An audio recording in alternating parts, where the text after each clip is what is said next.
I'm today in Munich at the Lean Kanban Central Europe conference, and one of the keynotes is by Kent Beck. Well, Kent Beck is one of my heroes, the godfather of extreme programming, and I'm really curious what he's going to talk about today. Kent, thanks for your time to spend with me today. Well, thanks, Rini. We are at the Lean Kanban Central Europe conference. You're about to give your keynote today. What will it be about? It's about how software development changes as the deployment cycle shrinks. Because I noticed that people would have seemingly very fundamental disagreements about what good software development was. But if you dug below the surface, you'll discover one person's delivering software once a year and somebody else is delivering software once a day. And of course things are going to be different, but when I looked into it, really, the talk's called Software G-Forces, and it's about how the acceleration of deployment completely changes the shape of software development. And why do you focus on the deployment part? I think it was really a consequence of trying to understand these disagreements. And I said, well, how could we explain this? And where's that going to come from? And as soon as I laid it out in terms of annual deployment, quarterly, monthly, weekly, daily, hourly, then, it makes sense that this pace, you have to do this, you can't do that. At this pace, it's really the opposite. You can't do that, and you have to do this thing. And probably you see companies shortening deployment cycles most of the time, and their willingness to shorten it because they need to adapt to the market and to the changes, etc. Well, that's the natural trend. I mean, over the last, say, 20, 30 years of software development, the trend has been towards shorter deployment cycles. And I think that's because the real lessons in software development come from production, and the more frequently you can deploy, the more feedback you can generate. But at some point, you get so much feedback that you're overwhelmed. So people find some natural equilibrium point, and they learn to live with that, and then they can generate more feedback. Yeah, that's also what I also teach. Feedback you should pull forward as much as possible, but if you don't, it stacks, and then you get an amount of feedback that you don't want to use anymore. Right. And then you're in bad shape, because then you see where to improve, but you don't have the time to change stuff. In your keynote, what's, let's say, the main message, or what's the, let's say, the takeaway for the audience, do you think?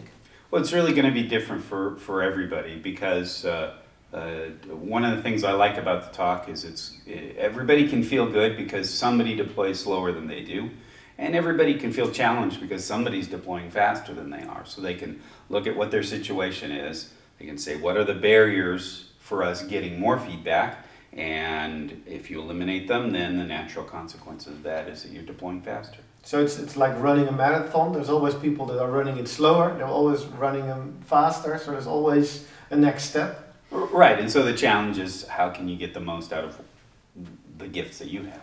Well, what have you seen? What's, let's say, the deployment world record in software engineering today? Well, I saw a presentation from Amazon, and they put new software into production several thousand times a day. Several thousand times a day. Because Amazon's built out of a bunch of services, and each of those services is being updated multiple times per day. So if you just do the math, you end up with something like that. Cool.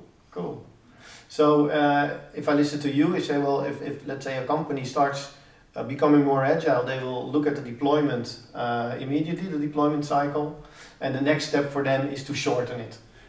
To me, that's the kind of backwards thinking. So if you looked at your deployment cycle, if you cut it in half or a quarter, it's going to be chaos. So I prefer to look at that and say, well, what's keeping us from deploying more frequently? Let's eliminate the need for that step. So if somebody's deploying once a year and they have a 2-month manual testing phase, what can they do to obsolete that testing phase? So once it's no longer finding any bugs, because you have all of that optimized, or you've moved those testing activities upstream, then you don't have to spend the 2 months anymore, and then it would be stupid to just have software done and wait for 2 months. So your deployment cycle shrinks. Exactly. So you should look from the other way around. And in fact, it's true. We should create more value, and the value is in the deployment, not in the development. Right. Okay. Ken, thanks for your time. You lighted the spark in my brain, and I'm going to write about that. Thanks. Right. Thank you.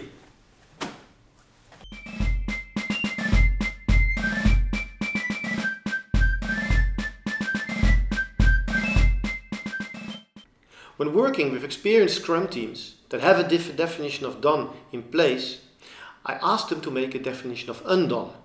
That is, I let them make a list of all the things they need to do after the sprint is finished, the software is done, until it's in production. Because all the items on the list are in fact impediments.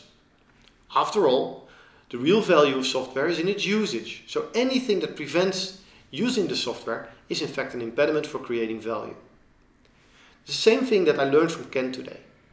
Deployment, it's the final twist before you go live. It's the final thing you do before you create value.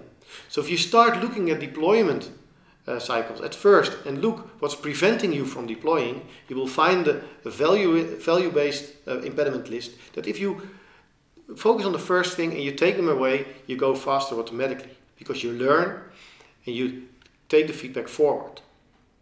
So, in fact, if you want to be agile as a team and you really would like to increase the value you deliver, look at your deployment cycle and look how you can speed it up. Because all the things that prevent you from deploying fast are in fact your most important impediments.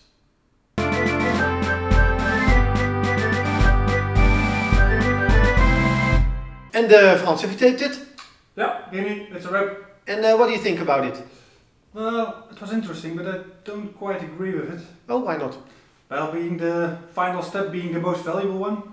Oh, why not? Well, when I got married, the last step towards the altar was not the most valuable one. No? It was the most costly one. This videoblog is sponsored by Awareness.